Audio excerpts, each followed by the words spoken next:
Today, we have an irresistible dish that will warm your heart and satisfy your taste buds. Introducing cheesy stuffed pasta shells, the ultimate comfort food. First, let's gather our ingredients. You'll need jumbo pasta shells, ground beef, marinara sauce, ricotta cheese, mozzarella cheese, Parmesan cheese, garlic powder, dried basil, dried oregano, salt, and pepper.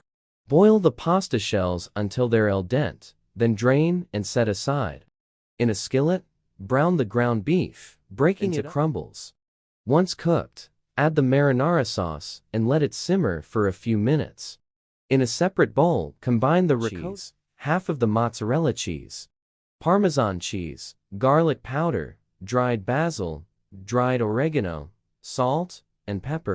Mix it all together until well combined.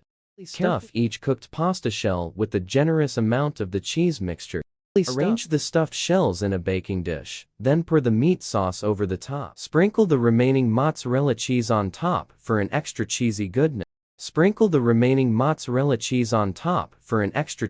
Bake in a preheated oven at 375 degrees Fahrenheit for 20 to 25 minutes, or until the cheese is melted and bubbly. The aroma in your kitchen will make it hard to resist. Once out of the oven, allow it to cool slightly before serving. The cheesy, gooey filling wrapped in tender pasta shells will melt in your mouth with every bite. It's like a warm hug on a chilly day. Serve these cheesy stuffed pasta shells with a side salad and some garlic bread for a complete and satisfying meal. Your family and friends will thank you for this delicious treat. Thanks for joining us today. If you enjoyed this recipe, don't forget to give this video a thumbs up and subscribe to our channel for more mouth-watering recipes. Until next time, happy cooking! Kindly show your support by liking, sharing, and subscribing to enjoy daily freshly brewed content with Ms. Coffee.